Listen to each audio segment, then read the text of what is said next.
Bé, bona nit, senyores i senyors. Moltes gràcies per l'assistència. Gràcies que vull estendre, com sempre, a la Universitat Jaume I, que ens cedeix el local, i a la Fundació Caixa Castelló, que sempre col·labora en les nostres activitats.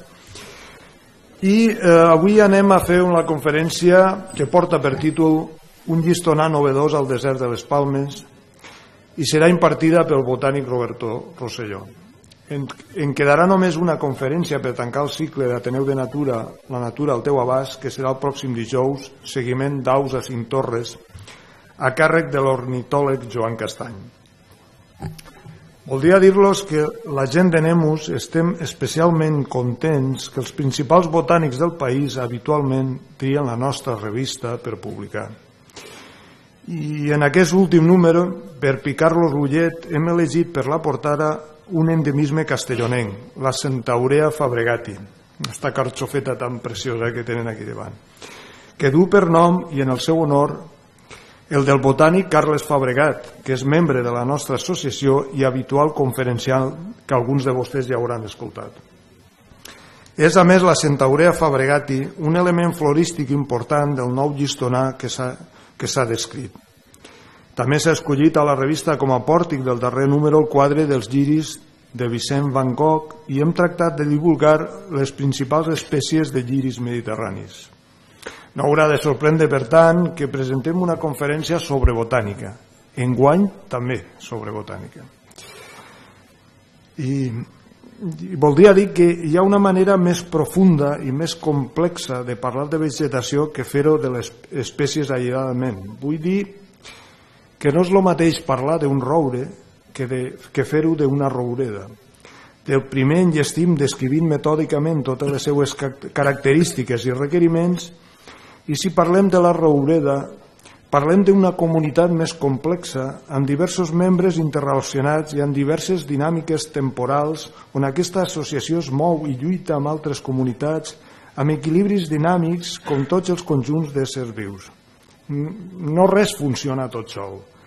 Hi ha una geologia i un clima que configura un escenari i, per altra banda, un conjunt de personatges, tots els éssers vius, que interactuen constantment per anar concretant l'estat de cada moment.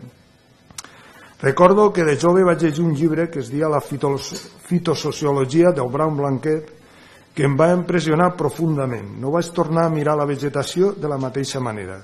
Com anunciava el seu títol, es proposava estudiar sociològicament el comportament, les estratègies, les lluites i les dinàmiques dels vegetals.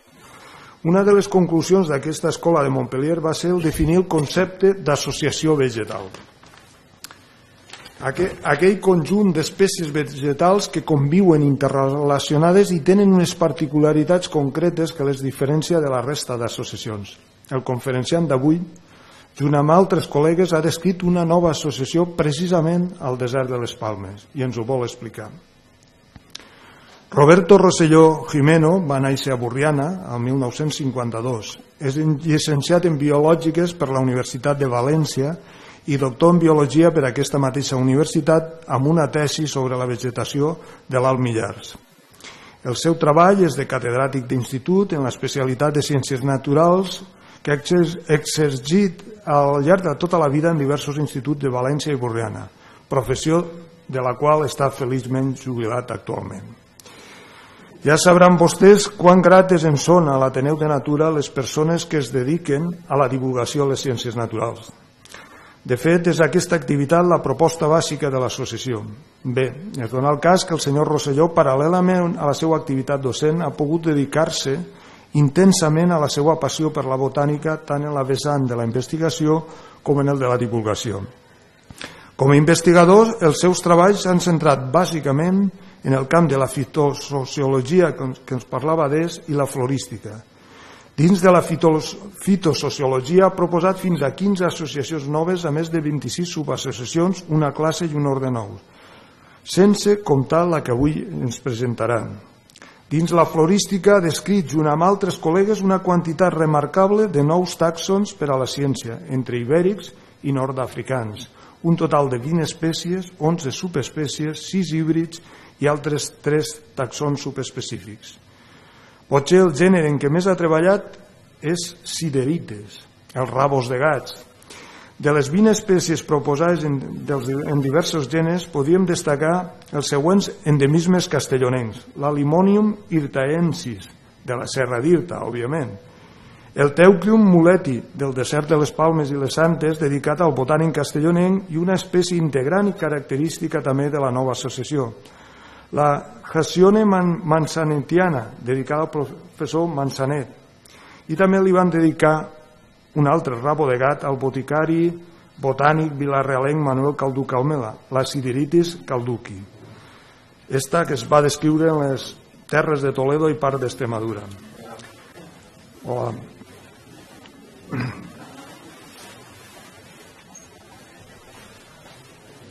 ¿Estos son los de Podemos? Sí. Sí. També han registrat, junt als seus col·legues, moltes espècies adventícies, moltes espècies botàniques que estan entrant en les nostres terres. Ha participat com a investigador i iconògraf, perquè els he de dir que el senyor Rosselló és també un magnífic dibuixant de plantes, en diversos programes de recerca a la comunitat valenciana i a la comunitat de Castella-La Manxa, relacionats amb la flora amenaçada, com ara l'estudi i distribució del gènere Limonium a la província d'Albacete, l'elaboració del programa de conservació d'espècies amenaçades dels gèneres Teucrium i Satureja al País Valencià dins d'un programa LIFE, el projecte per a l'elaboració del programa de conservació d'espècies amenaçades del gènere Sideritis a la comunitat valenciana, el catàleg de flora i vegetació de la Reserva Natural de les Hoces de Cabriel, la Conca, el projecte de la vegetación de Castilla-La Mancha, valoración de las comunidades vegetales aplicadas a la gestión de los recursos naturales, i també a la base de dades ecològiques de les espècies de flora amenaçada de Castilla-La Mancha. Ha publicat els següents llibres: Catálogo florístico y vegetación del término municipal de Borriana, Catálogo florístico y vegetación de la comarca natural del Alto Mijares, que és en gros la seva tesis doctoral, l'estudi botànic de l'estany de la vila de Borriana, dades per a la seva gestió mediambiental, i una obra important que és Bosques i matorrales de la comunitat valenciana. Ha publicat 89 articles científics, entre ells 2 publicats a la revista Nemus. No voldria deixar passar l'ocasió per remarcar la vessant de divulgador de les ciències naturals del doctor Rosselló. Ho ha fet, és clar, des de les aules al llarg de tota la seva vida docent, però també per altres canals de comunicació. A tall d'exemple, el botànic Rosselló va estar publicant un article mensual al llarg de més de 15 anys en el butlletí municipal de Borriana sobre els arbres i les plantes del terme, silvestres o de jardí. Bé, podríem dir que una part important dels borrianencs tenen un bon coneixement de la vegetació forastera o autòctona del terme pel constant treball divulgatiu del nostre conferenciant d'avui. I hauria d'aclarir que no hi ha cap frontera precisa que separe l'article científic del divulgatiu. Els llibres que els he mencionat ho són clarament de divulgatius. I els poso un exemple d'un article publicat en el butlletí de l'agrupació borrianenca Cultura, que en una època també va ser dirigida per ell, que portava el suggeridor títol de Forasters vindran, que a casa es quedaran, flora rupícola suculenta de les nostres teulades. De ben segur que quan sortirem de la sala nosaltres també tindrem que agrair-li alguna cosa nova apresa. Molt bé.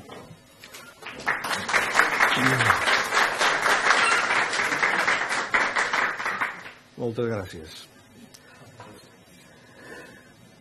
Bueno, gràcies per estar així, per haver vingut. Gràcies a Enric per la presentació tan proteica que has fet de mi. I sobretot gràcies per ficar la revista Nemus a la disposició dels botànics, perquè aquesta revista va néixer en principi, crec, destinada a altre tipus d'expressions científiques, ornitologia, paleontologia, però els botànics ens estem apoderant i això s'està convertint en el refugium botanicorum. No sé si us recordeu d'aquella letania de la Mare de Déu, que era refugium peccatorum, no? Pues el Nemus, si te descuides, al final serà... Bueno, ojalà, no? Ojalà. Bé, com soc cul de mal asiento, parlaré dret, en este meravellós puntero que m'ha preparat jo, perquè no n'ha trobat de cap làser, i el meu fill, sí, farà de passador automàtic de diapositives. Com veu, tot molt del segle XXI, i això se suposa que és la bomba en efecte retardat o és el... Bueno, vull... Senta't, una cosa. Bueno, lo que volia dir-vos és que anem a parlar d'un tema que jo sé que algunes persones que estan així en saben, però que per la majoria serà un tema desconegut, que és la fitosociologia. Entonces, clar, abans de preparar-me la xarra, jo he pensat a quin públic potencial anava a dirigir-me, he pensat, potser m'equivoque, que vosaltres no sabeu d'això, i he decidit que la xerrada tenia que ser essencialment pedagògica. Clar, potser algú que en sap l'avorrisc, però jo crec que la majoria espera no sigui el cas i que s'aprenga alguna cosa, perquè al final de lo que se trata és de presentar l'article i d'explicar-vos de què va.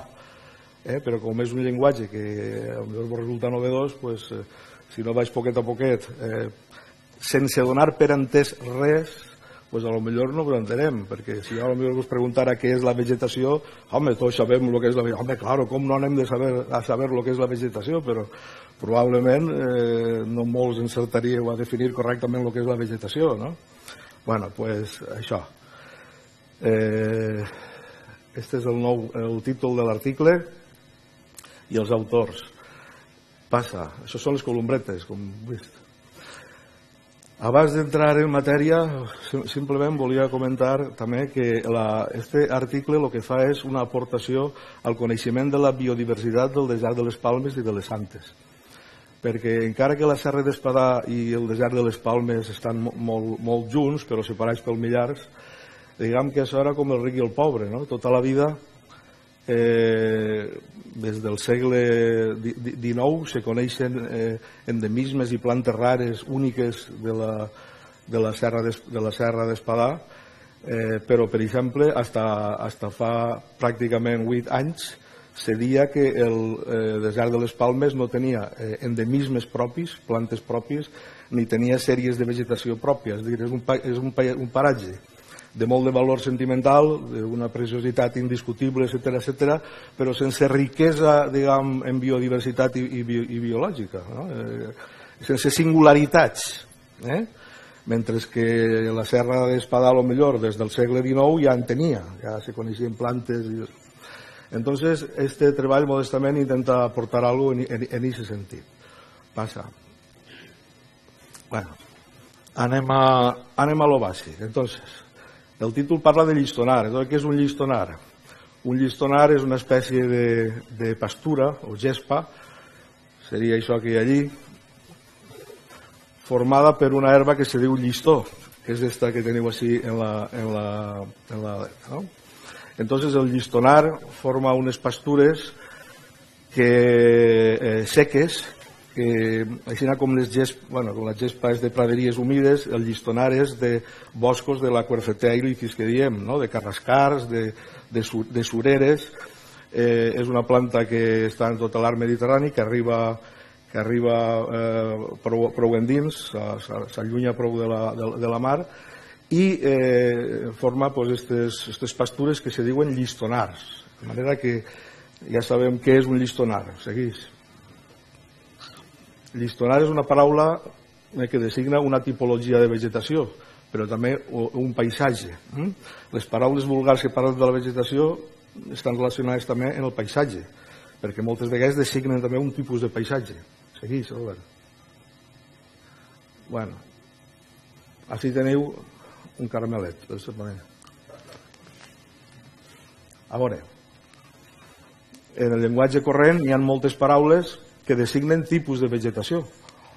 La brolla, un pasturall, la bardissa, una paraula catalana-valenciana molt bonica, l'aiguamoll també, una paraula molt bonica, un carrascar, la praderia, una pineda.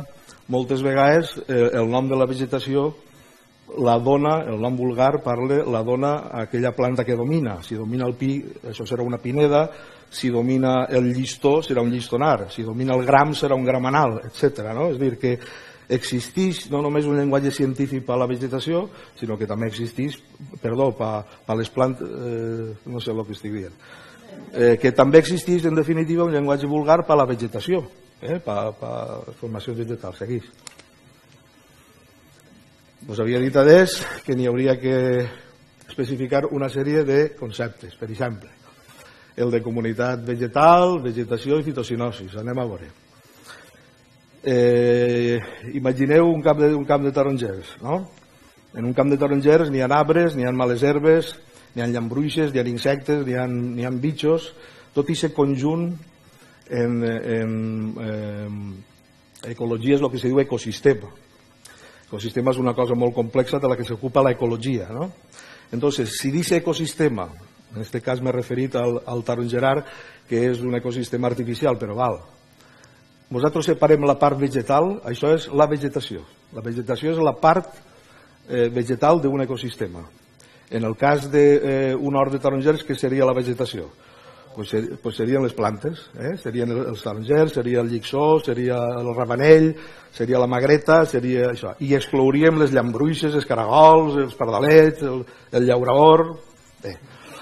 Entonces, les comunitats vegetals o fitocinosis són, se diu, la manera de referir-nos a aquests ecosistemes vegetals.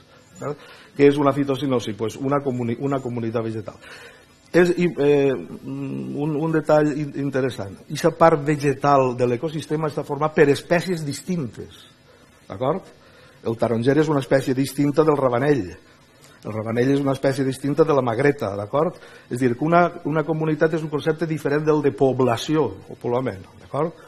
Entonces, comunitat, conjunt d'espècies diferents vegetals que formen part d'un ecosistema. Això se diu també, en termes bonicos, fitocenosi. Fito, el prefixe fito, significa planta.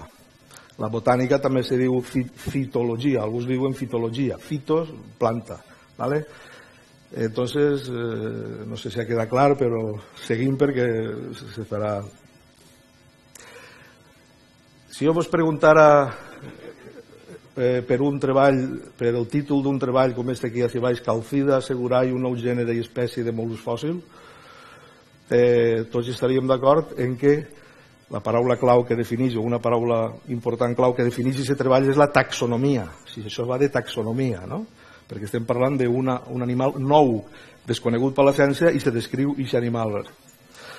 Si ens fiquem en el títol del meu article, un nou llistonar, teu crimulet i braquipodet d'una associació nova, algú podria dir, bueno, això va de vegetació. I és veritat, no estaria dient res que no és veritat. Però si vos fixeu, en aquest títol no se diu només llistonar, sinó que la paraula llistonar ve a acompanyar d'un nom científic més o menys llarg. D'acord? És dir, això vol dir que sí, és veritat que estem parlant de vegetació, però estem parlant d'una cosa que va un poquet més enllà, que és taxonomia de la vegetació, classificació de la vegetació, tipus de classificació en un nom científic específic, etc. ¿Vale? Bueno, pues seguim. Si te pega una cosa, te fots, per això eres un bufet. Això és un esquema, un organigrama que tots entendreu en seguida de situació de la fitosociologia. Anem a veure. La geobotànica, comencem per el que està més dret, és la ciència que s'ocupa de la vegetació. D'acord? Això és la geobotànica, també se diu fitogeografia. La geobotànica o fitogeografia és una part de l'ecologia vegetal, la qual és una part de l'ecologia. L'ecologia seria la matriu, la mare. Hi ha ecologia animal, hi ha ecologia vegetal, i dins de l'ecologia vegetal hi ha diverses rames. Aquella que s'ocupa de la vegetació és la geobotànica. La geobotànica té una sèrie de ciències auxiliars.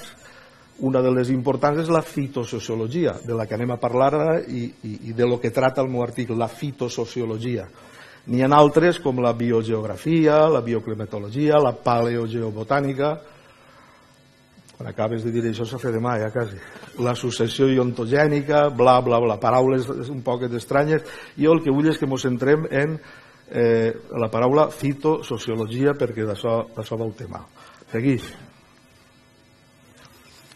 A veure, la fitosociologia és el tipus de vegetació, el mateix que la taxonomia a la biodiversitat.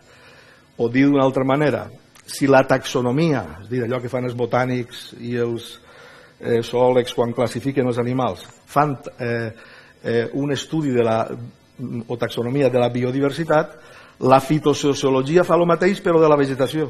La fitosociologia és una taxonomia científica de la vegetació. Intenta ordenar els tipus de vegetació que hi ha, intenta jerarquitzar-los, utilitzant un llenguatge específic, i això és la fitosociologia. És, com diu ahir, una ciència, però és també empra un llenguatge descriptiu i analític. Això és interessant, perquè és d'aquestes ciències antigues que els antics consideraven que eren les verdaderes ciències, en canvi avui estan desprestigiades, que són les ciències descriptives. La fitosociologia, com la zoologia, no pretenen establir relacions de causa-efecte explicatives entre les coses, simplement pretenen descriure-les en la seva diversitat. Això és una forma molt clàssica i molt antiga d'entendre la ciència, que avui està desprestigiada, però és així. M'enrotlla com les persianes, segueix. Anem a veure, en què se fonamenta, vaig a ficar-vos un parell d'exemples i jo crec que ho entendreu en seguida, la ciència de la fitosociologia. Si vosaltres aneu a una marjal qualsevol, per estir del Grau de Castelló, veureu una sèrie de plantes en la marjal, veureu el lliri groc, veureu l'estroncassang, veureu bova, veureu el plantatge d'aigua, veureu la menta de llop, el jonc d'estany, el gal i palustre, i aquestes plantes cohabiten allí, estan allí. Si cohabiten vol dir que segurament tenen una sèrie de necessitats paregudes i per això ocupen aquest hàbitat, d'acord? És a dir, hi ha una cohabitació de determinades espècies en determinats biòtopos o hàbitats que se diu. Però en això no se basa la fitosociologia. La fitosociologia se basa en que si ara te'n vas a un altre estany, per exemple l'estany del Colau de la Mare de Burriana, resulta que també te trobes el lliri, te trobes l'estroncassang, te trobes ixa. És a dir, ixa cohabitació, ixa repetició de diferents espècies en hàbitats que no són el mateix, que estan geogràficament separats, és la base de la ciència de la fitosociologia. Per què? Perquè aquesta coincidència no pot ser casualitat. Deu d'haver alguna cosa que explica això, però en qualsevol cas, en el suposat de que desistirem d'intentar explicar el per què, ahir n'hi ha un fet que no pot ser casualitat. Entonces, aquesta coincidència en la repetició de determinades combinacions de plantes en llocs diferents, això és la base de la fitosociologia. Vale? Segueix. Un altre exemple, si anem a un matorral, a una brolla d'estes que n'hi ha a les muntanyes de per ací a prop, trobarem plantes tan conegudes com el bruc d'hivern, el romer, l'estepa, la lavanda, l'argilaga, l'herba pinzell, esta que no me'n recordo en valencià com se diu, el Llantemum siriacum, etc. Són plantes que aquestes i altres que estan allí en eixa brolla, en eixa matorral, que diem en castellà. Però és que si te'n vas a una muntanya que està uns quants quilòmetres en Catalunya de condicions paregudes i tal, és que te trobaràs les mateixes plantes, o no. El fet de que te trobes les mateixes plantes és un fet que no és casual i és... Perdona? El dia no... Claro. Però fixa't que, ara després ho comentarem, la ciència esta no intenta explicar el per què d'aquesta cohabitació. Simplement arreplega el fet, que és un fet que se dona, i en base a aquest fet intenta construir un edifici classificatori de la vegetació. Fixa't, de fet és una cosa... Bueno, ja no vull adelantar-me. Segueix. Entonces, esta constatació de repetició de combinacions de plantes condueix al concepte d'espècie característica. L'espècie característica és una espècie que d'alguna manera té certa exclusivitat i la seva presència identifica aquesta comunitat. És a dir, no és exactament el mateix espècie característica que espècie selectiva, però en el concepte d'espècie característica n'hi ha una exclusivitat. La nostra comunitat, hem dit, del desert se diu teucrio de mulet, bla, bla, bla, bla. Si teucrio mulet és una espècie característica o selectiva, vol dir que allí on jo trobo aquesta planta, la presència d'aquesta planta m'està indicant que aquesta és tal comunitat, la comunitat que jo he definit. La comunitat se defineix per la planta que està present i a la viceversa. La comunitat té sentit perquè està formada per aquestes plantes que la defineixen. Espècie característica és un concepte bàsic de la fitosociologia i a més molt intuïtiu, jo crec que és intuïtiu, no? Però no creieu que té la seva cosa. Vaig a seguir, Robert. També està l'espècie diferencial. Bé, alguns s'enfaden molt en això, no vull entrar.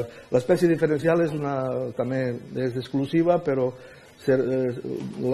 l'ús correcte d'ella és per separar el que es diuen subassociacions. No vull entrar en este lío perquè perdrem temps i la cosa va pallarà. El que estem fent és aquestes plantes que se repeteixen, intentar donar-los una classificació categòrica, característica, diferencial, encara hi ha unes quantes més, passa. Per exemple, espècie acompanyant, espècie transgressiva, espècie accidental, això és un llenguatge de la fitosociologia. És prou intuïtiu. Espècie acompanyant és una espècie que és indiferent, i entonces igual està ahí que allà. La transgressiva seria una característica d'una altra comunitat però que apareix ahí, d'una forma accidental. El concepte d'espècie transgressiva i accidental, alguns botànics en la pràctica els fan sinònims. Braun Blanquet, el pare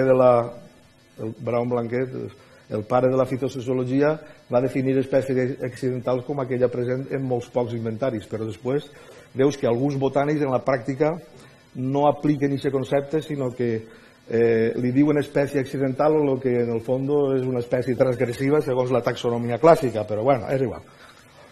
Estem fent una taxonomia, una classificació de les diferents plantes que hem dit que formen aquestes comunitats vegetals, aquestes fitocenosis.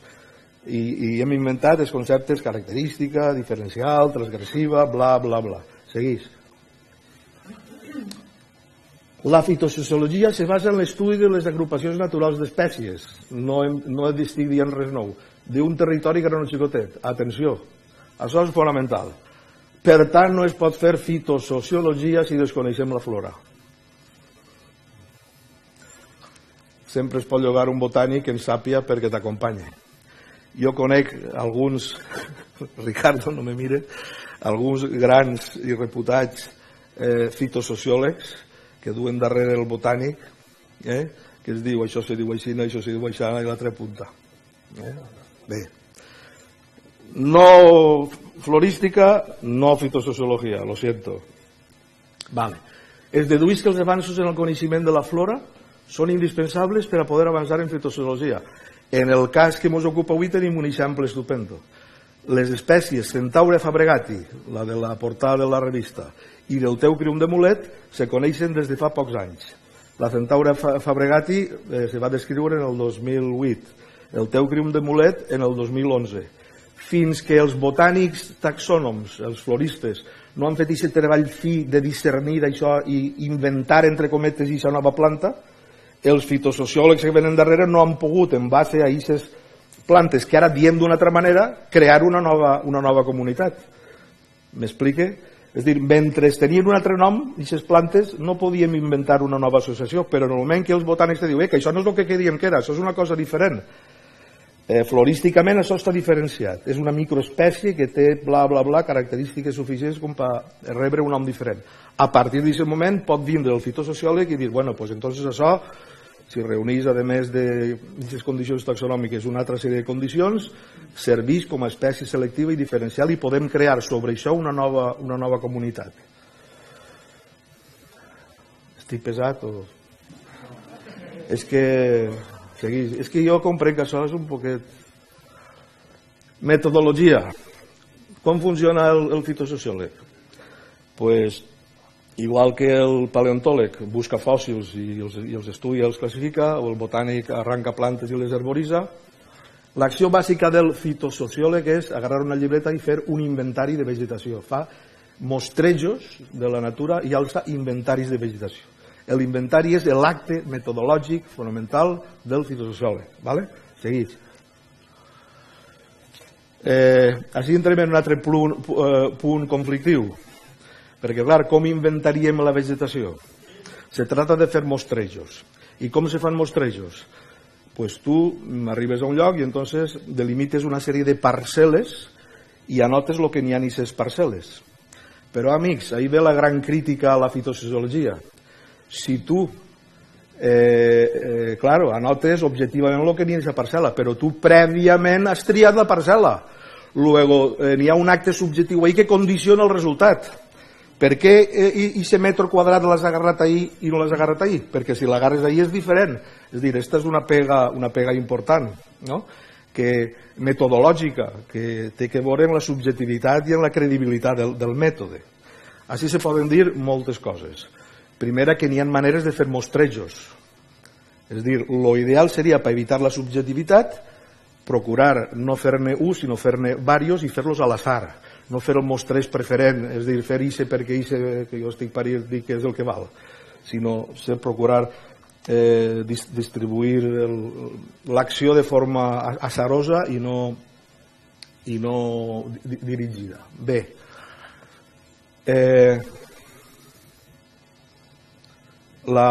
l'experiència, bueno, no vull entrar en això. Bé, l'extensió de la parcel·la, això és una cosa, no ens interessa molt, però és de pura lògica. Si jo vaig a fer un mostreig d'un bosc, les parcel·les tindran que ser de 100 metres quadrats, 200 metres quadrats. Si el que vaig a inventariar és una vegetació formada per plantetes xicotetes, per teròfits xicotets, en un metre quadrat en tinc prou. La mida de la parcel·la depèn del tipus de vegetació que vaig a estudiar. Per això és de pura lògica. Segueix. Bé, passant llista. Ja estem allí en la parcel·la. Ho anota tota sèrie de dades que hi ha i que pugues i més són importants. Coordenades UTM, la data, tipus de sol, tot el que se t'ocorrisca. Si li pega el sol, si no li pega, si està orientat així, tot això. Però sobretot i per damunt de tot, has d'anotar la llista de plantes que n'hi ha allí dins d'aquesta parcel·la.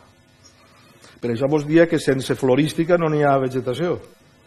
Entonces tu anotes les espècies i a cada espècie li assignes un número, un índex.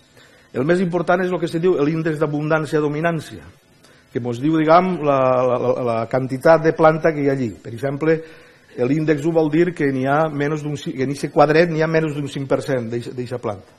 Una creueta vol dir que n'hi ha un exemplar només. I el 5 voldria dir que n'hi ha entre el 75% i el 100% de la superfície està cobert per aquesta planta. És a dir, que cada nom de planta ve acompanyat d'un índex. Antigament n'hi havia un altre índex que se deia de sociabilitat, que ara avui està en desús. Fixeu-vos, per exemple, en aquest inventari que n'hi ha així, cada planta té una combinació de dos números. Això és un inventari, així cada columna és un inventari, n'hi ha dos inventaris. Entonces, U creu U, el segon número sempre indica sociabilitat. Avui en dia se pensa que això és irrellevant, que no aporta massa informació, és un tema discutible, i el fet és que està en desús. I aquest índex que representa? Si les plantes viuen aïllades, si viuen en grupes xicotets, si viuen en mates més grans o si formen extensions contínues. Ens diu si la planta té aquesta vocació de créixer aïllada o formant grups més o menys grans. A lo que se dona importància avui és al primer número, el d'abundància. Segueix. Després, tu, en diferents inventaris, fas una taula, fas una tabulació. Juntes els inventaris i al juntar els inventaris compares uns en altres i veus si n'hi ha coincidències, si n'hi ha repeticions, d'acord? L'índex de presència d'unes plantes i altres. És al ficar molts inventaris junts quan tu comences a tenir una perspectiva de si això té alguna objectivitat o té alguna entitat que mereixca la pena. Passa.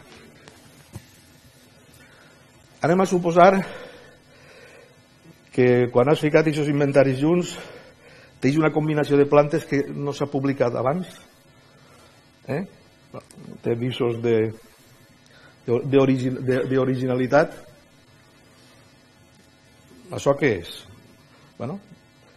Si descartem que això és atzar i és un precepte metodològic en ciències, dir això no pot ocórrer per atzar, estem dient que hi hem descobert alguna cosa. I això els ho dia sempre als meus alumnes quan a classe. Si tu vas per un carrer i quan passar per una casa te cau un gerani del balcó, dius, hòstia, si un altre dia passes i vas al mateix carrer i per la mateixa casa i te torna a caure un gerani del balcó i que per poc te pilla, te quedaràs mosca. Si al tercer dia te torna a passar i creus que és casualitat, és que eres imbècil. Això no és casualitat, això és causalitat. És que d'això estem parlant, de casualitat o de causalitat. És dir, el fet de que tu, en comparar diferents inventaris, veges que n'hi ha una repetició, n'hi ha una cosa ahí que se repeteix, això no pot ser casualitat. La metodologia científica fa que tu exclogues aquesta explicació. Per tant, entonces, què? Pues sí, hem descobert alguna cosa. Mirant aquesta taula, hi ha una combinació de coses nova que ningú ha dit que és dia, hem descobert alguna cosa. I què hem descobert? Hem descobert una entitat abstracta que en fitosociologia se diu sintàxon. Tranquils que el sintàxon després té nom concret. Ja sé que sona raro, sintàxon. Però no és tan raro, perquè vos ho comparei, és com la paraula arbre. La paraula arbre és una paraula abstracta. La paraula, estem acostumats a elles, són entitats abstractes. Per què abstractes? Perquè quan jo dic arbre, no estic referint-me a ixe arbre. Arbre representa tots els arbres. Com quan un bebè xicotet diu papà, tots els homes són papà. A vegades és veritat. Viejo chiste, machista. Bueno, entonces, tenim un sintàxon, és a dir, tenim una comunitat nova a la que jo ara estic dient sintàxon. Estic introduint una paraula nova per referir-me a alguna cosa que ja havíem dit adés. Adés havíem parlat de comunitat vegetal, no? Doncs ara, quan una comunitat vegetal té unes característiques peculiars, li diem sintàxon. Això és un sintàxon. Això és alguna més que una comunitat en abstracte. Això té ja una peculiaritat especial. Passa. Per això se diu que la fitosociologia és la ciència de la sintaxonomia. Per exemple, un cas que vos fiquei, Brachypodium retusum és el nom científic del tàxon que correspon a la herba aquella que hem vist al principi, el llistó. Però Teucriomulet i Brachypodietum retusi és el nom científic del sintàxon de la comunitat vegetal que hem descrit, a la qual pertany diferents plantes, entre ells el Teucriomulet, etc. D'acord? Bé. Tots els sintàxons tenen espècies característiques, això és un principi molt important. Tots els sintàxons, siga el tamany que siga, una classe de vegetació, per exemple, que és un gran sintàxon, té espècies característiques. Però el sintàxon xicotet, com pugui ser l'associació, que és el més xicotet, també té espècies característiques. No hi ha sintàxon sense espècies característiques. Per això vos dia que el concepte d'espècie característica té un element d'exclusivitat. La seva presència no necessàriament defineix una comunitat, però quan la seva presència és en una quantitat, diguem, significativa, sí que la defineix. Passa. Anem a ficar un exemple. El cas de la comunitat que jo... del treball este. Per anomenar-la, hem triat dos plantes.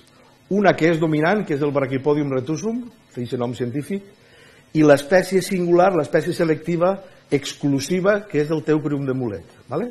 Entonces, per fer el nom de la nova comunitat, juntem els dos noms científics i fem alguns retocs en els sufixes de les paraules. Això que acabo de dir us sona a xinès, però ara, en la següent pantalleta, veurem l'exemple concret i potser ho enteneu millor. Passa, Robert. Bé, anem a veure. Aquestes dos són les fotografies de les dues espècies de la nova comunitat. Esta és la característica selectiva, que hem dit el teugri de mulet, i esta és la característica dominant, el llistó. El que forma, hem dit que la comunitat se diu llistonar amb teugri de mulet. Bé, ara veurem com se construeix el nom científic.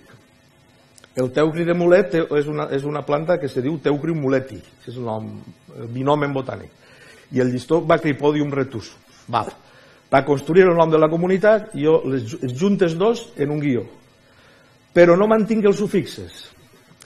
Veureu, per exemple, això és que són les regles de la nomenclatura. La terminació nominatiu del primer nom passa a ablatiu i teucrium passa a teucrio, muleti no sé per què, no sé molt de llatí, queda igual. Estos, denominatiu passa a genitiu, retusum passa a retusi, però el més important de tots és este, perquè aquesta terminació és la que ens està indicant la mida, el tamany de l'associació. Etum és la terminació d'una associació. Si en lloc de brachipodietum jo diguera brachipodietea, ara veurem un exemple, estic parlant d'una classe. És dir, per saber la mida, el tamany de la comunitat a la que jo m'estic referint, m'he de fixar en aquest sufixe. La terminació etum, ion, etea, etalia. Això us pot resultar ara infumable, però bueno, s'acostumbreu a tot. Entonces hem construït el nom de la nova associació en base als binomens llatins de les espècies significatives, fent estos xicotets retocs en els sufixes. Passa, Robert. Bueno, així teniu, a veure què tenim així. Esta és la nostra associació, veu?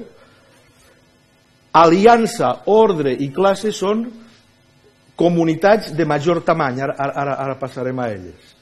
La terminació ion indica que estem en territori d'aliança, la terminació alia en territori d'ordre i etea en territori de classe. Per exemple, brachipodietum retusi és una associació de tal, però el ulicetum parviflore, això és l'argilaga, vol dir que estem en una associació d'argilaga, etum, associació.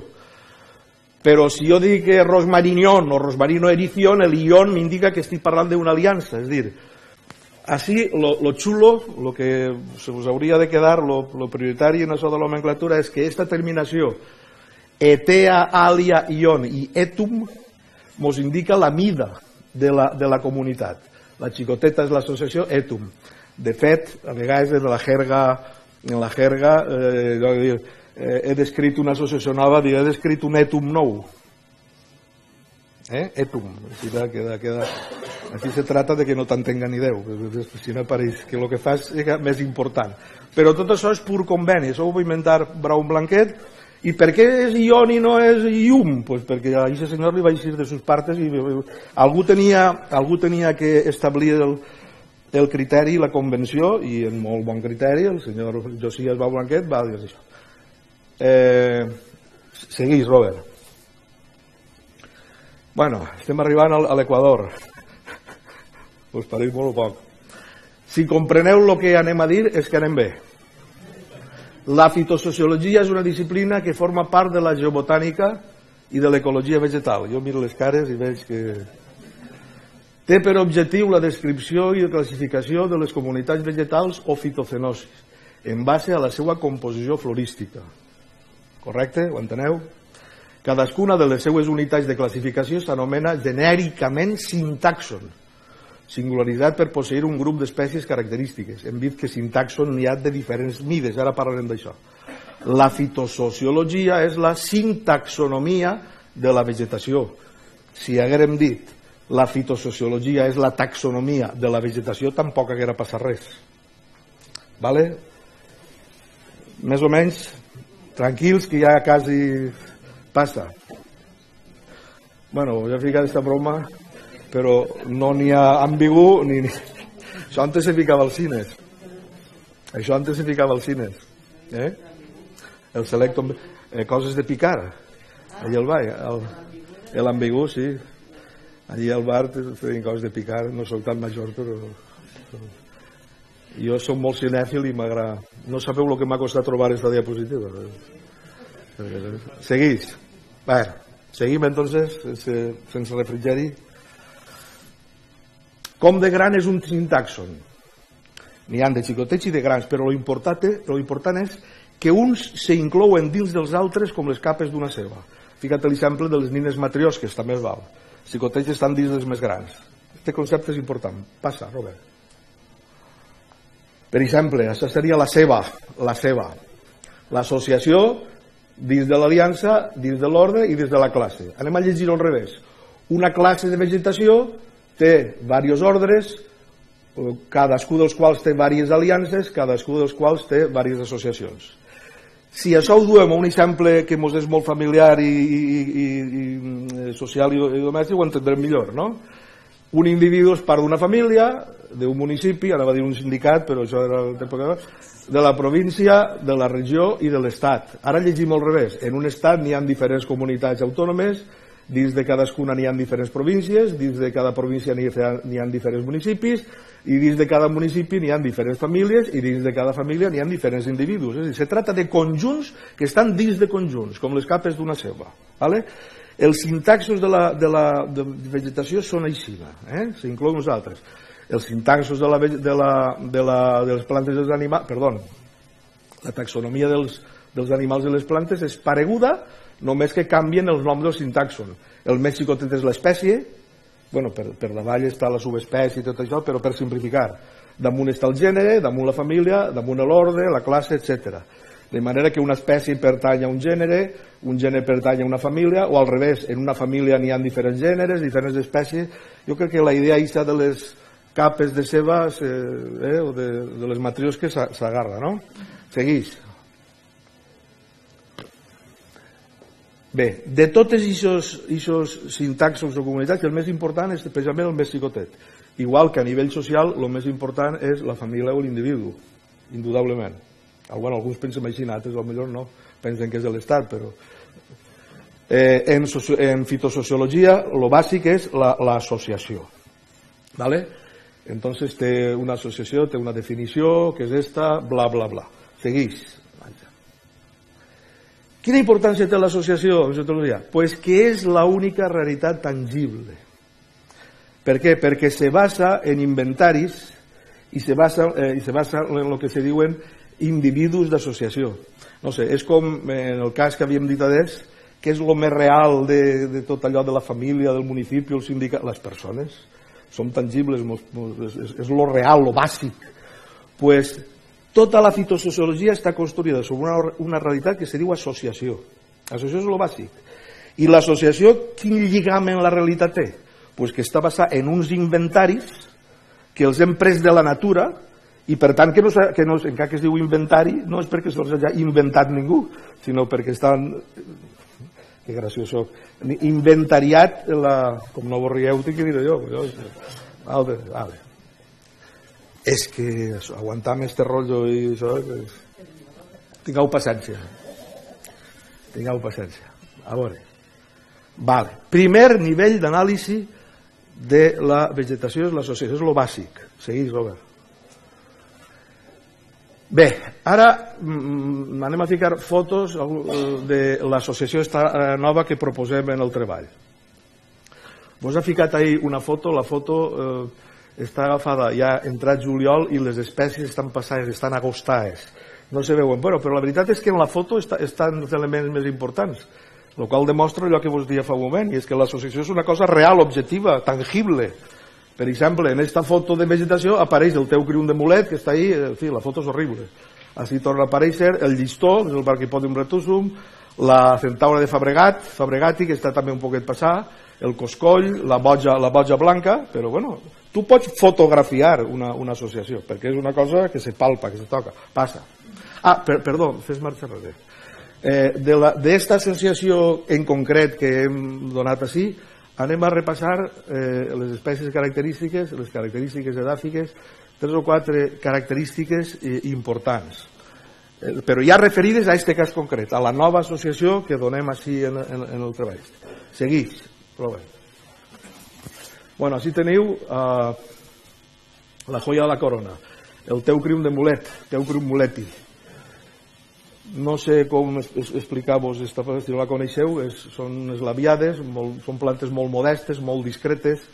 Antigament se parlava del teucrium polium, però avui s'ha vist que així moltes coses que antes eren teucrium polium, dins del teucrium polium s'han ficat coses que són molt diferents, és a dir, el teucrium polium continua existint, però no és el que tenim així. Entonces el teucrium polium s'ha fragmentat en molts teucriums, i aquest és un dels que faltava, el teucrium d'Orense. El teucrium d'Orense, el teucrium de mulet, dedicat alguns de vostès l'hauran conegut, a José María Mulet Ortiz. És que, jo no sé si ho sabeu, me tirareu d'ací, però els Mulet descendeixen de Borriana, això ho sabíeu? El pare de José María Mulet, que era boticari, era nascut en Borriana. Mulet, bueno, és una història.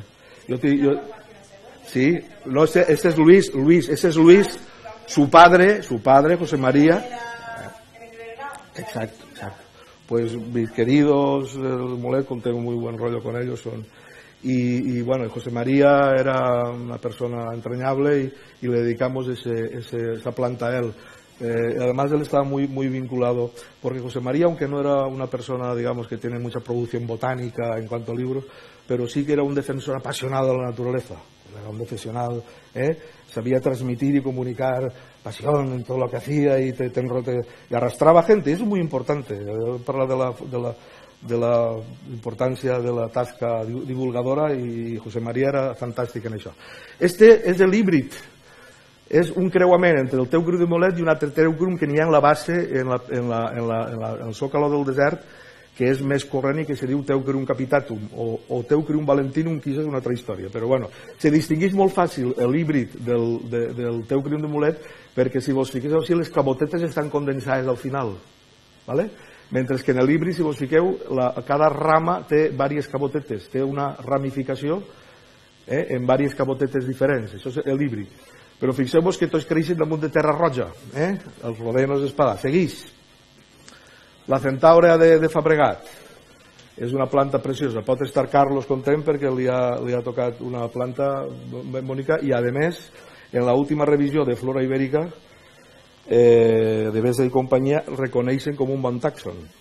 No aixina altres centaures, que això és un carajal. Això de les centaures, perdó per la paraula, és el gran carajal. Passa a la següent. És bonica, Així teniu, per exemple, unes poquetes fotos de les centaures de la secció Wilcomia en Castelló. Així m'ho he ficat a la meitat. Per exemple, en la serra de Calderona tenim la que alguns diuen centaura saguntina.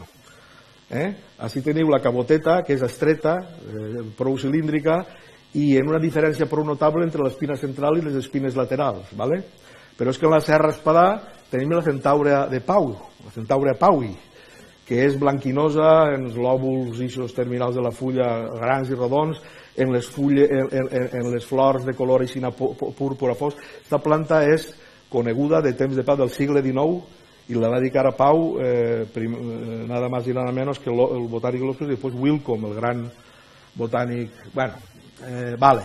Així teniu un detallet de la caboteta de la centaura de Pau. O sigui, Serra Espadà, Serra Calderona, Serra de Pina, la centaura Pina, és pareguda però no és igual, esta rastrera, i esta la centaura de Fabregat, que es comença en el riu de Millars, així en la zona del desert i les Santes, i aplega fins a la serra d'Irta i el nord de Castelló, que és la seva localitat clàssica. La centaura de Fabregat va ser descrita allí. Però és que resulta que no estan només aquestes, després estan els híbrids, i així és on ve ja el lío bonico, perquè resulta que la mescla d'esta i esta, segons alguns botànics, és la centaura Beltrani. Altres, la centaura Beltrani no l'admitixen i l'assimilen a esta. Segons alguns, la centaura de Fabregat era un híbrid entre la centaura de Pina, la centaura Pina, i la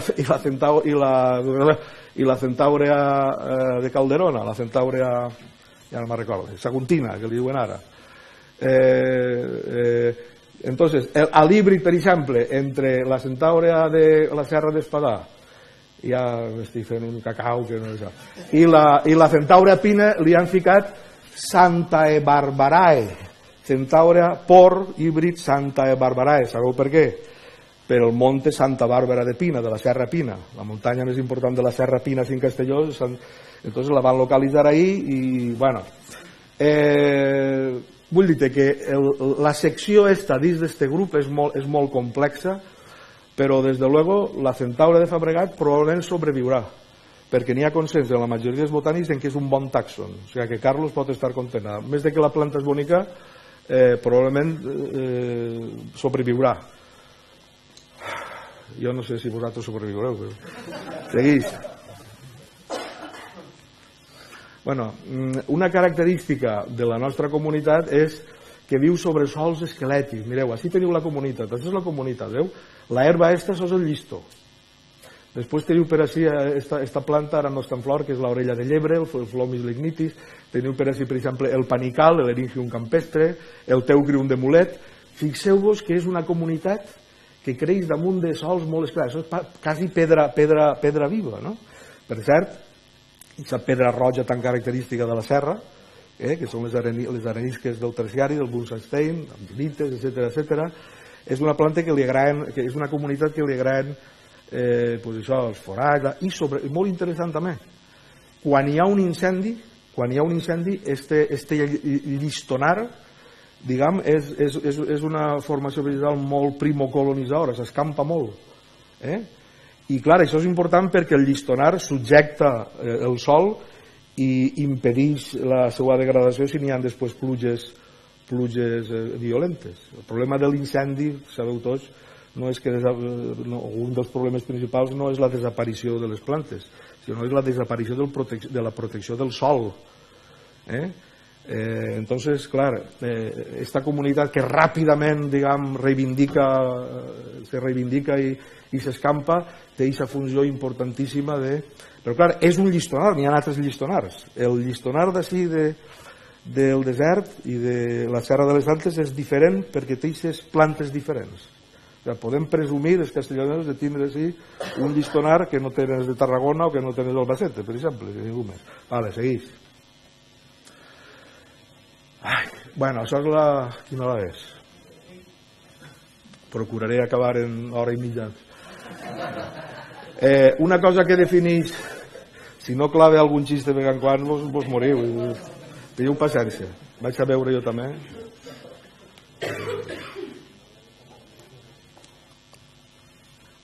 Una cosa que defineix una associació és que tinga una àrea pròpia, una àrea definida. Fixeu-vos que jo en este mapeta he assenyalat en groc esta zona. Això és el que els botànics diem la província valenciano-catalano-provenzal. Ara estareu pensant, ara estos catalans volen parar així, no n'hi ha prou en una nova mapa, ara estos s'inventen una altra...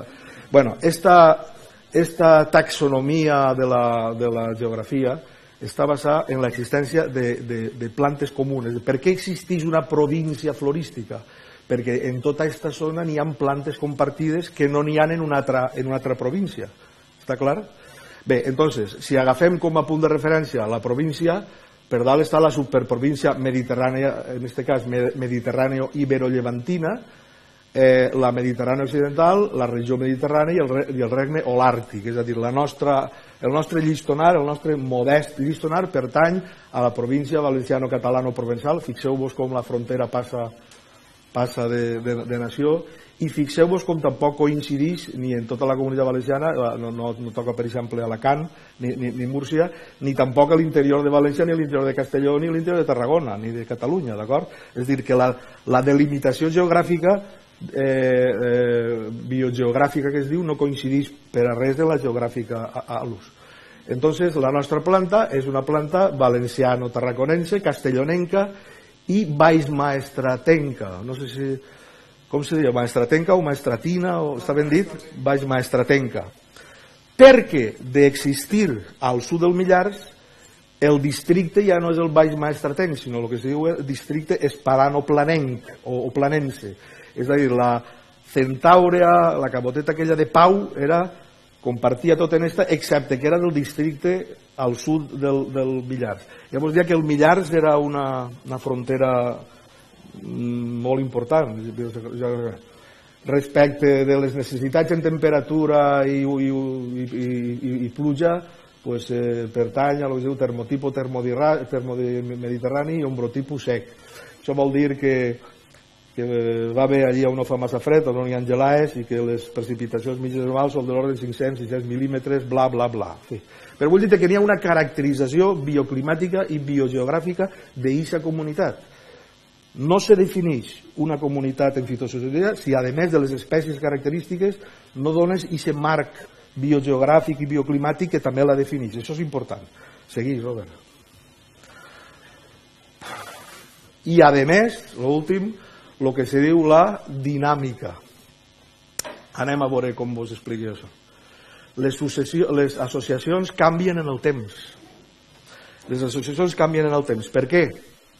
Perquè entre les plantes i la roca mare n'hi ha una interacció, és a dir, la roca mare se va descomponent, els restes de les plantes se van descomponent i se forma una capa que se diu sol, el suelo.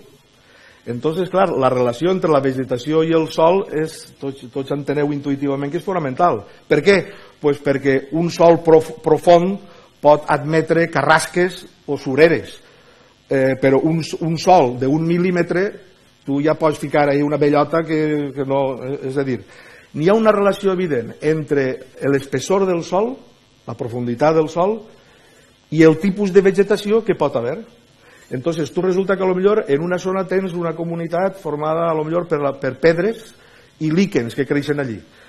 Si tu això ho deixes evolucionar, se va formant una xicoteta pel·lícula de sol que admetís crespinells. Això evoluciona, pot anar a més i ve un tomillar.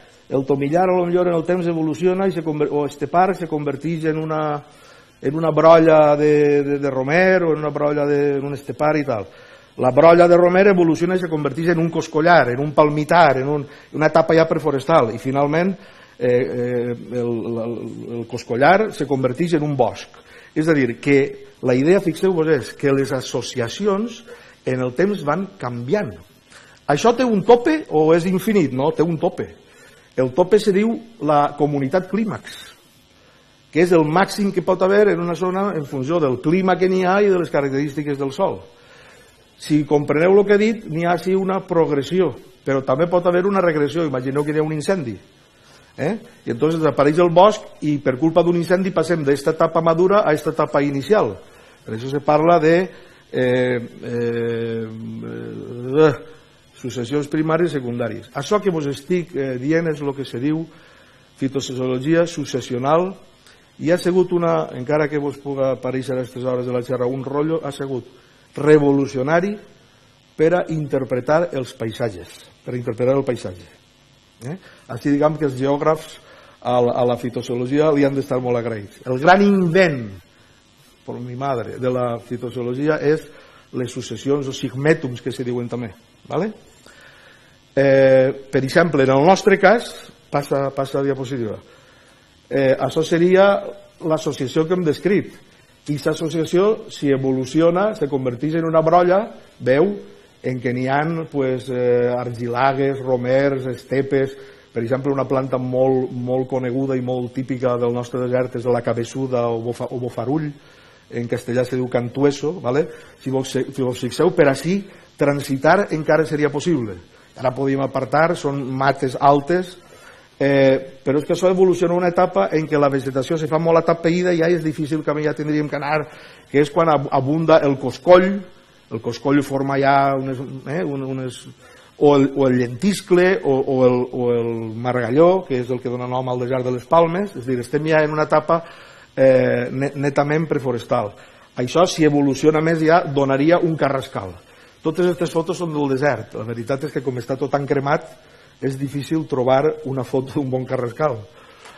Algú me diria, entonces així com en la serra n'hi ha sureres i alcornocs en el desert, no? En el desert les pot haver, però d'una altra manera. Si a cas després algú té ganes ja podíem parlar, però... Entonces, la nostra associació forma part d'una successió que és esta.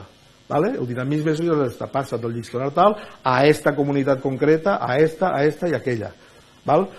Si volem, ho podem dir d'una altra manera, podem dir que la nostra associació forma part de la sèrie o sigmètum, se diu així, sèrie o sigmètum, una altra paraula, del Carrascar, cobardes de la pradera, que sois unos cobardes de la pradera. Hombre, esto se me hace a mí. Van y caguen ahí. Mira, ves a Pérez. Bueno, pasa.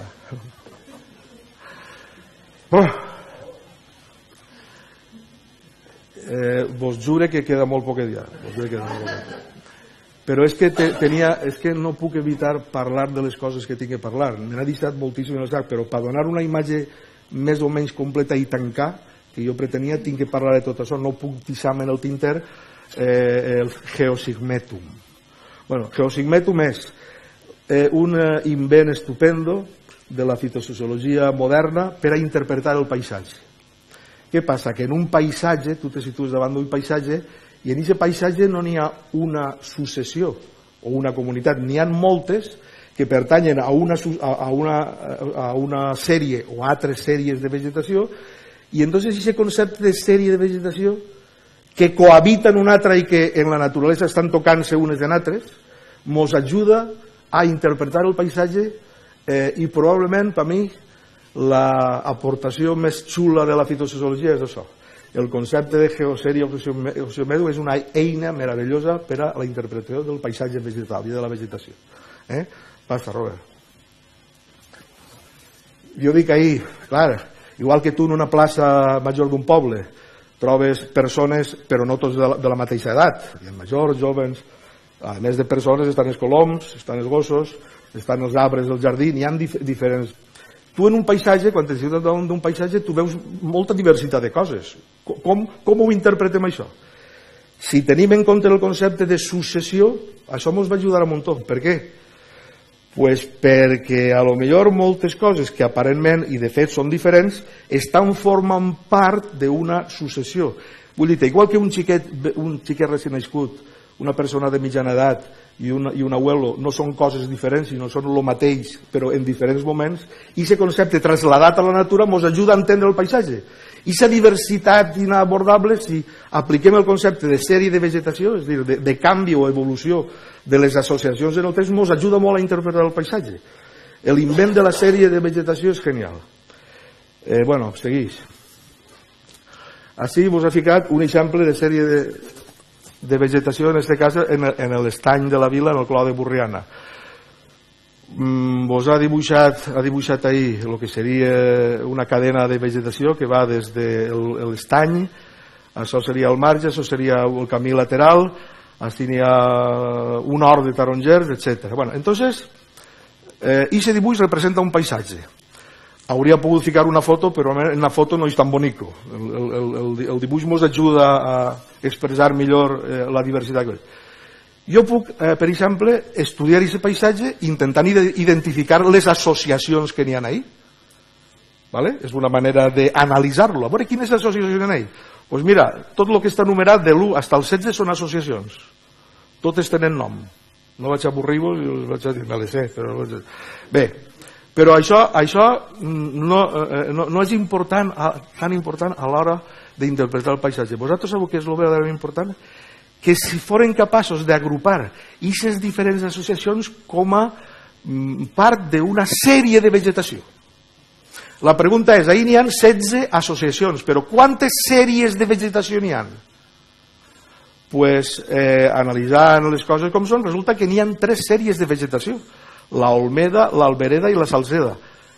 Què mos estàs dient? Pues el que mos estic dient és que si el paisatge no haguera tingut la intervenció de les persones, la vegetació estiguera en una etapa ideal, això sí, madura, perfecta, sense alteració i tal, nosaltres el que trobaríem no seria un bobalar, un canyar, un entar, així n'està 16. Trobaríem, probablement, a part de la vegetació submergida, trobaríem així una salzeda, trobaríem una albereda, una xopera d'àlber, i tot això seria una enorme olmeda. Per què? Perquè així n'hi ha 3 sèries, la de l'olmeda, la de l'albereda i la de la salzeda. I entonces tot això són diferents etapes d'aquestes sèries de vegetació. Per exemple, el cultiu de tarongers, que s'instal·la en territori de l'olmeda, forma part de la sèrie de l'olmeda. Però és que vosaltres coneixeu el fenàs? Una herba del terme que es diu fenàs. Un fenalar també forma part de la sèrie de l'olmeda. O, per exemple, una comunitat de sambucus, ebulus, en ortiga, no sé què, o, vull dir que moltes d'aquestes coses aparentment diverses formen part de la mateixa pel·lícula. Per tant, si les associacions ens serveixen per analitzar, és el que escric així, les geosèries és un gran invent de la fitosociologia que ens permet sintetitzar i entendre el paisatge. És el gran invent de la fitosociologia per mi. No sé si... Segueix. Ja quasi acabem. En resumen, La fitosociologia integrada, que es diu així, fitosociologia, vaig a dir fito perquè me cansa molt. La fitointegrada, o paisatgista, o successional, o fitotopografia, o fitosociologia, és probablement el fruit més útil que hagi donat la fito clàssica brown blanquetista. Algú va dir que és una espècie de fitosociologia al quadrat o al cub. Vinga, siguiente. I ara volia jo, per acabar, parlar-vos molt breument, 5 minuts, de personatges importants de la ciència. Este és el pare de la fitosociologia, Josias Braun Blanquet, era suís. I este és Groucho Marx. No me direu que té algo de paregut. Jo li veig... Eren jueus els dos, però això tampoc... Anem a veure... estem davant d'un geni que va inventar la fitosociologia, no a partir de zero, però sí que va tindre la capacitat de sintetitzar coses que existien quan ell se va ficar en el tema, les va sintetitzar, les va convertir en un mètode senzill d'anàlisi de la vegetació, i la prova de que això funciona és que avui en dia encara està vigent. És a dir, que Braun Blanquet és l'inventor, el fundador del pare de la fitosociologia. Passa, Robert. La seva vida és molt interessant, perquè igual que es diu que va ser antes cuiner que flare, Braun Blanquet va ser el primer alpinista, antes que botànic. De fet, l'afició a la botànica li va vindre de les seues activitats alpinistes. Va néixer en un cantó de Suïssa, que es diu Chur, i allí vas començar... El tio tenia una capacitat, era un botànic innat també, a més d'això, vas començar a veure una sèrie de coses i ja molt jove vas començar a fer publicacions interessantíssimes. Quan se va arrimar a la universitat del seu país li va passar una cosa que a alguns resultarà això, i és que com no tenia títol, doncs vostè així no pot fer res, no té burocràcia. El senyor Braun Blanquet, un geni de la ciència, va tindre que emigrar a França, a Montpellier, perquè en el seu país no van saber reconèixer que estan davant d'això que era un crac. És com si en el món del futbol t'oferiren a, com li diuen el Barça, a Messi, i tu el veig greu jugar i dius, això de merda, fora. Pues estos van deixar escapar a Messi. En fi, en Montpellier va trobar casa, va conèixer la seva dona, Gabriela Blanquet, va adoptar el segon cognom d'ella, ella era Braun Blanquet, i allí va crear la molt famosa en aquesta història SIGMA, l'Estació Internacional de Geobotànica Mediterrània Alpin, que és un centre d'investigació conegut en tot el món i d'on han eixit tots els fitosociòlegs arreu del món que investiguen això. Se parla de fet de l'escola sigmatista, i les inicials han donat lloc a un adjectiu i a un substantiu sigmatista. Braun Blanquet és el pare de la fitosigmatista. Segueix.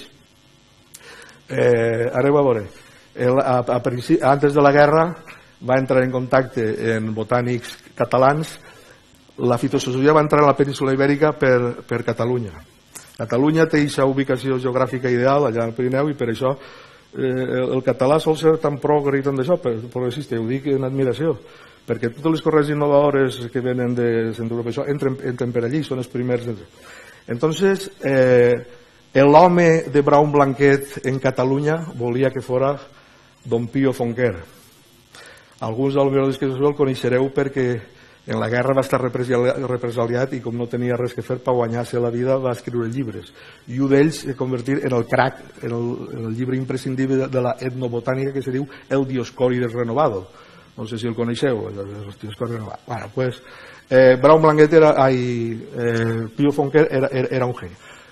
Va intentar Braun Blanquet captar-lo, però com estava ja en aquell temps ficat en temes de florística, li va dir que no, és dir, no abraçar la doctrina al 100% i dedicar el seu temps al 100%, ell seria col·laborador en els diferents viatges, però com una cosa secundària. Entonces els homes de Braun Blanquet en Catalunya van ser pues estos que dic després, bueno, pues sí, Carles Faust, i ara després ho diré. Sí, i menciona així que en la península entonces el que regnava era don Carlos Pau, el monarca sense corona, que més sabia en aquella època de botànica era don Carlos Pau. De fet, Pío Fonquer era deixeble d'ell. Tots recorrien a don Carlos, l'opinió de don Carlos era l'autoritas, era boticari a Insegor, però se cartejava en els primers espases de tot el món. Va tindre una mala experiència en la càtedra de Madrid, el van suspendre, li van donar a Colmeiro, li va sentar com un tir que el suspengueren i se va retirar dels càrrecs. Després la història ha demostrat que el van suspendre molt ben suspès, perquè va fer un examen d'oposicions fétido. Però bueno, en canvi d'això se li reconeix que Carlos Pau és el Nova Mas. Segueix. És un dels grans botànics. Els homes en Catalunya van ser Werner, Faust, no sé si us sentit parlar del Jardí Botànic de Blanes. Carles Faust va ser el fundador del Jardí Botànic de Blanes, era un alemà, i era un dels homes de Braun Blanquet en Catalunya.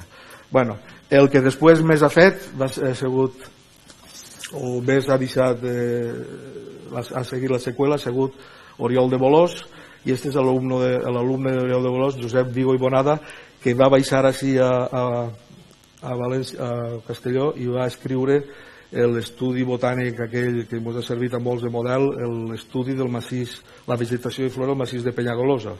Este és l'alumne d'Oriol de Bolòs, que és, diguem, el deixeble predilecte de la fitosociologia catalana de Braun Blanquet. Segueix. L'escola madrilenya es comença en Ribes Godall. La Guerra Civil va fer una malesa, va trencar una generació de botànics. Per cert, que Braun Blanquet se va convertir en un refugi pels judeus que fugien de la massacre. Allà en Montpellier els acollia a tots, perquè ell era jueu també. De fet, així a Pío Fonquer el van tancar en la presó i ell va intervindre davant de Franco, davant del règim de Franco, perquè l'alliberaren i perquè el trataren no com a caguit, sinó com a el que se mereixia. Bueno, ningú se mereix estar en presó per motius ideològics, però vull dir que era un home compromès també políticament i que no... Passar la guerra, en els anys 50, Salvador Ribas Godall de Madison, l'escola madrilenya, va contactar en Braun Blanquet en un congrés que va anar a Estocolm, allí se van conèixer, van fer plans i a partir dels anys 50 va començar una segona etapa de la fitosociologia en la península ibèrica dirigida per la família esta dels Ribas. El fill de Ribas Godall és Ribas Martínez, que este és Dios. Ribas Martínez és Dios. Este home realment ha fet una obra immensa i deixeble de Ribas Martínez és Manolo Costa, catedràtic de botànica de València, sociòleg, i deixeble directe de Ribas Godall és don José Manzanet. Estos dos senyors han sigut els professors de tots nosaltres, els mestres que ens han ensenyat a les generacions d'ara, don José Manzanet i Manolo Costa. Don José va faltar ja fa molts anys i Manolo Costa està en actiu encara. Segueix, Robert. Vull dir que, curiosament, l'escola, si poguérem parlar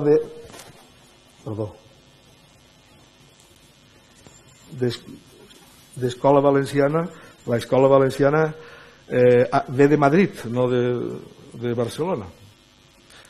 Detractors de la fitosociologia, n'hi ha, és ridícul.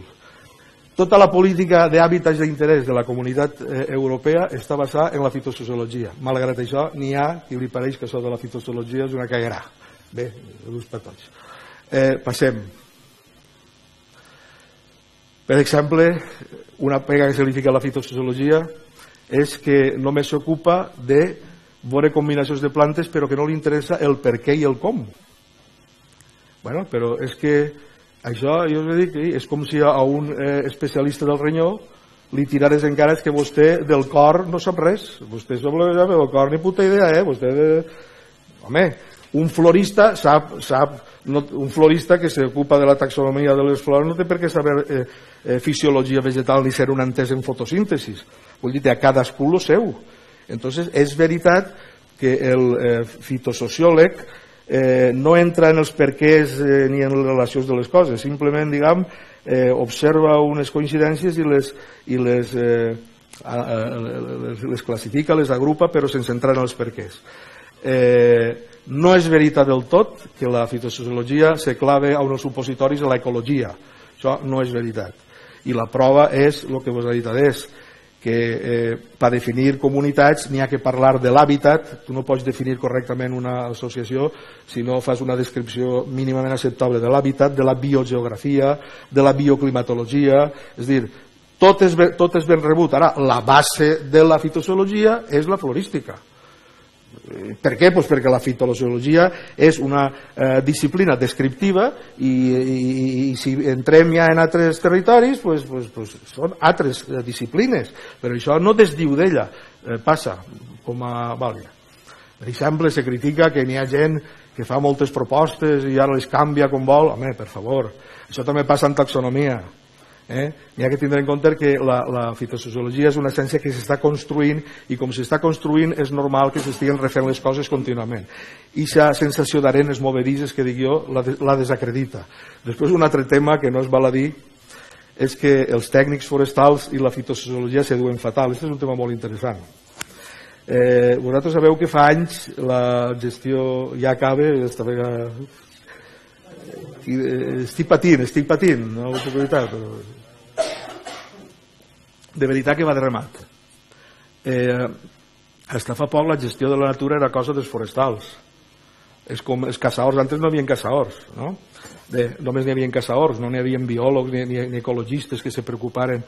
Entonces, quan entren en escena els ecologistes que tenen a lo millor i els biòlegs que tenen idees diferents sobre la gestió de la natura, entrem ahir en conflicte entre els forestals per un costat i els altres.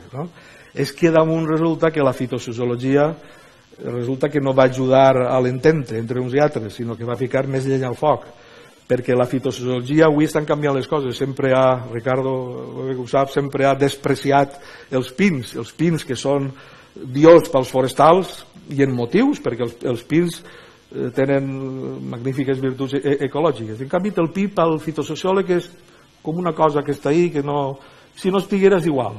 Doncs, i se despreci dels pins, parlant en plata, als forestals els ha tocat sempre les pelendengues.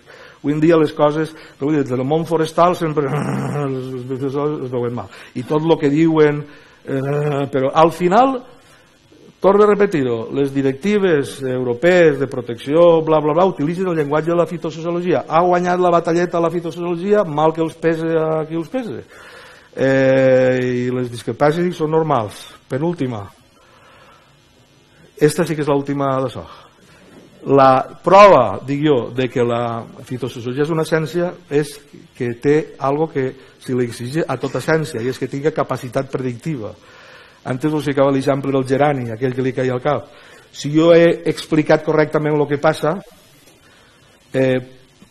podré predir que si jo passe tal dia per aquesta carrera tal hora me caurà un gerani al cap. La prova del nou de que la ciència ha construït una explicació correcta de les coses és la capacitat de predir, però no en plan adivino com Rapel. Això no és predicció, això és adivinació. La ciència no és adivinatòria, la ciència és predictiva. La pregunta és, la fitosociologia és predictiva? S'ha demostrat, potser al 100% no, però que en general sí.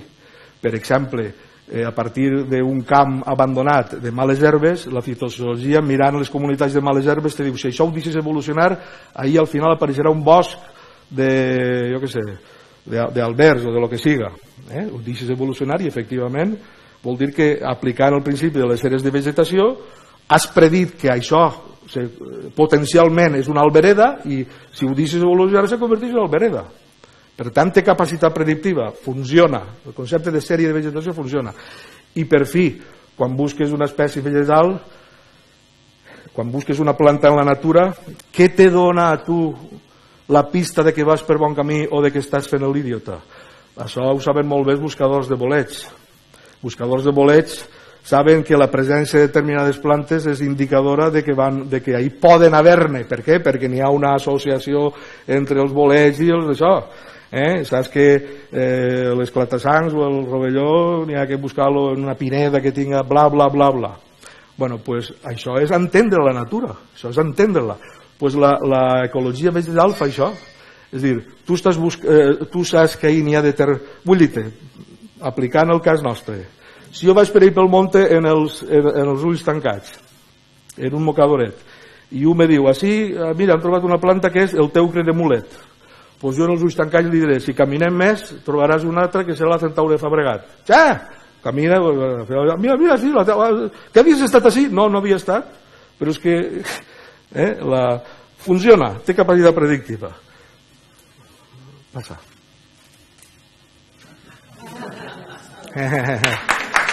Passa.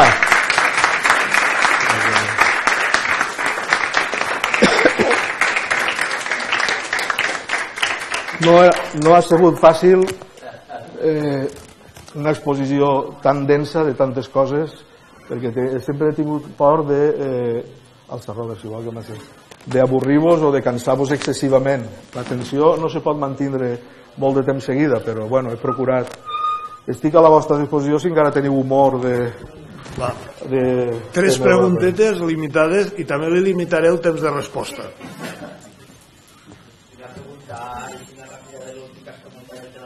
No, ja està, una altra. Digues. No, perquè és un tema que jo, bueno, aquest estudi de vegades, és un tema del paper d'un punt blanc, no? En la zona de Castella, sempre no.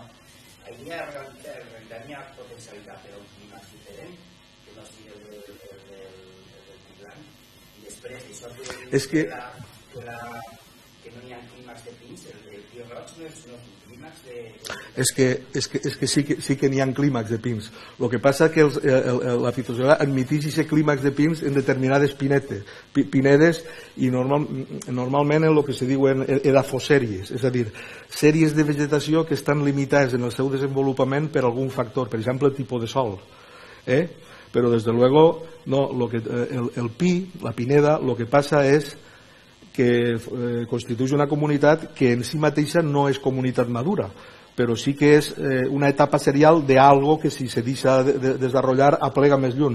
Per exemple, la majoria de les pinedes de pi blanc que veiem a les nostres muntanyes, si ho deixàrem evolucionar, no hi haguera incendis, no hi haguera d'això, se transformarien en carrascals, moltes vegades, per exemple.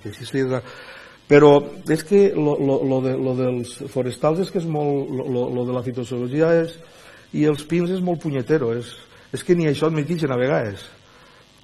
Saps? Vull dir, i per exemple, per mi el més important, el paper del pi en la protecció del sol és importantíssima, com també del llistó.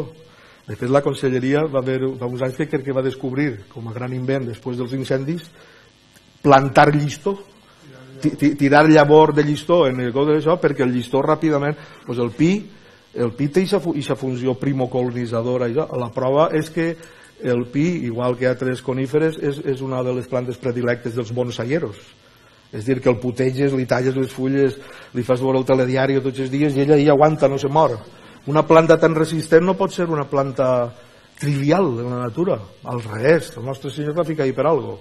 S'empenyen o no els fitosociòlegs.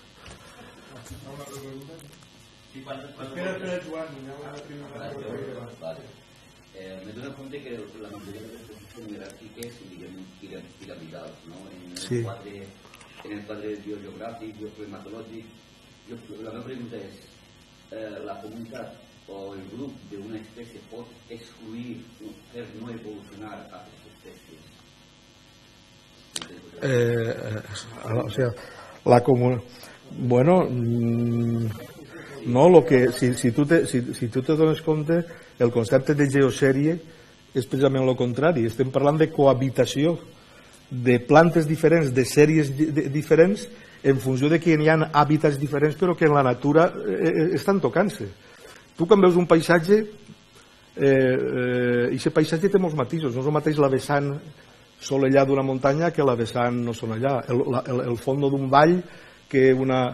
Entonces, com diuen els fitosociòlegs, cada tessel·la pot albergar una sèrie de vegetació i viure en perfecta harmonia en la del costat sense que hi hagi problemes. És dir, la convivència és la lliçó de la naturalesa. Ara també és... I la competència també, claro, tu saps, de fet, clar, com era allò. En les sèries de vegetació, una vegada s'ha establit el bosc de frondoses, si en aquest bosc de frondoses n'hi ha, per exemple, un pi, i aquest pi solta pinyons i la frondosa solta una bellota, té més possibilitats de sobreviure la bellota, de que arribi a arbre la bellota, que no el pinyó. Per què?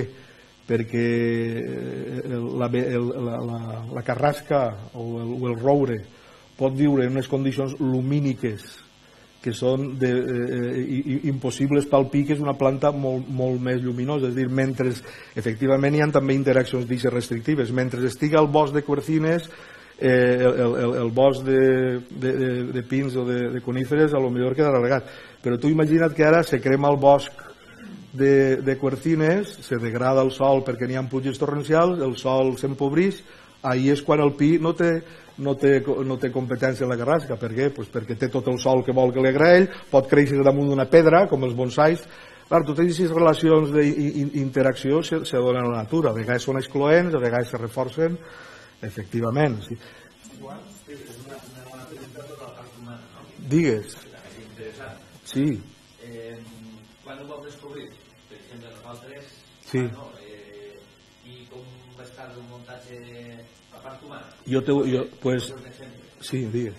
Quan, per exemple, trobem una espècie en ornitologia que no és comuna i que la trobem en un lloc, diu, fa un avís, ei, que en tal lloc hem vist un esparver del no sé què, i els aficionats van a veure l'esparver.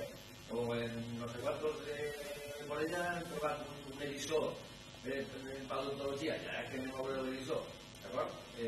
Què va motivar el tema social, diré? Com vos havia dit adés, la base està en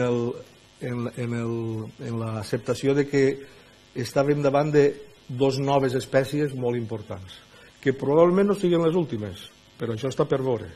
El teucri de Mulet i la centaura de Fabregat. Què passa? Però què és, que això no ho havia vist vosaltres, que tots els botànics que han anat antes que vosaltres són secs? No, el que passa és que el teucri de Mulet, per exemple, antes s'havia interpretat d'una altra manera. Se li havia dit, per exemple, teucrium aragonense, per exemple, o se li havia dit teucrium polium, o se li havia dit no sé què. Se li havia atribuït a un altre tàxon. Entonces, nosaltres, a lo millor, hem sigut més desconfiats, més descreguts, i hem dit, això no encaixa ni en això ni en això. Entonces, quan una cosa ni és A, ni és B, ni és C, n'hi ha que ser descarat. Això és una cosa que s'aprenen també en l'activitat científica i que, perquè tu saps que ser atrevit te pot comportar que se riguen de tu. Descarat què vol dir? Pues atrevit te dona l'espècie, això és nou, i punto. Entonces, tenim el teucri de Mulet, que van donar nou. En el 2011-13 crec que el van publicar. En el 2008 Gonzalo Mateo publica la centaura de Fabregat i d'altres més. Teníem allí dos plantes que creixien en un llistonar que està en el desert de les Palmes, en les Antes, i allí on anaves i veies llistonar, això apareixia, dius, això, este llistonar en aquestes plantes no és el d'Espadà. El de la Serra Espadà és un altre llistonar, o el llistonar que n'hi ha, a lo millor, terres endins, en les comarques interiors. Entonces és simplement això. És dir, és un descobriment que prèviament està condicionat per l'aprofundiment en el coneixement de la flora i que després està basat també en la comparació, és dir, en si en altres llocs veïns hi ha alguna que se pugui comparar. Però clar, és que les plantes són així, no? El riu de Millars és el que he dit al principi, és una frontera. El que passa és que la flora que hi ha del nord del riu de Millars ha començat a conèixer-se des de fa poc. Per exemple, hi ha una planta que és un gerani que creix també per aquí, que es diu l'Herodium aguilelle, que això és una nova espècie que s'ha donat fa uns pocs anys. Ixa no està està per la zona de Llucena, està per la zona d'Alcora, però en el desert no m'estranya que estiguera, però això és un element florístic.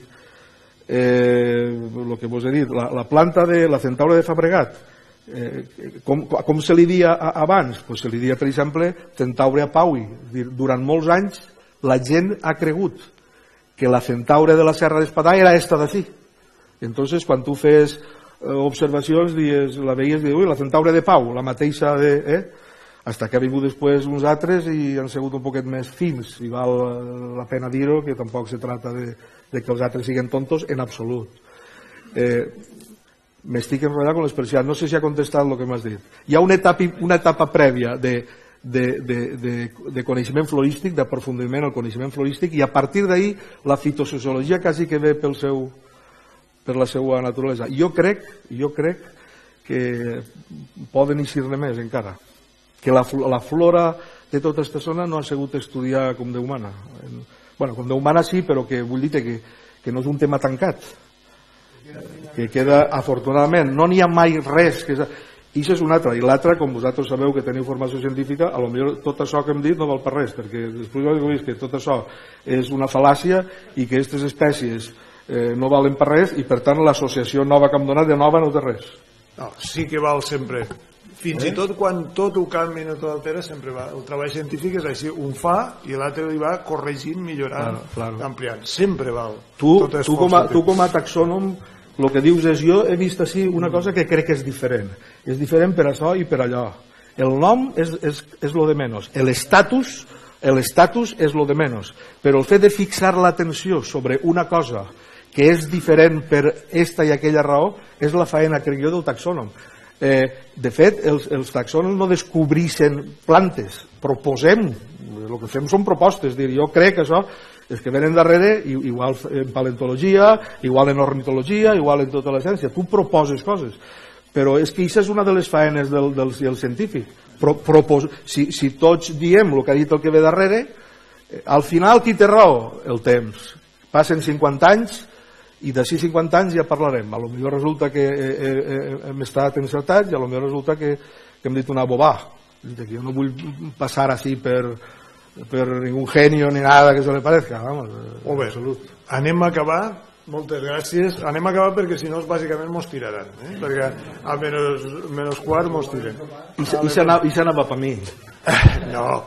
Moltes gràcies. Gràcies, Enric. I moltes gràcies a tots els presents.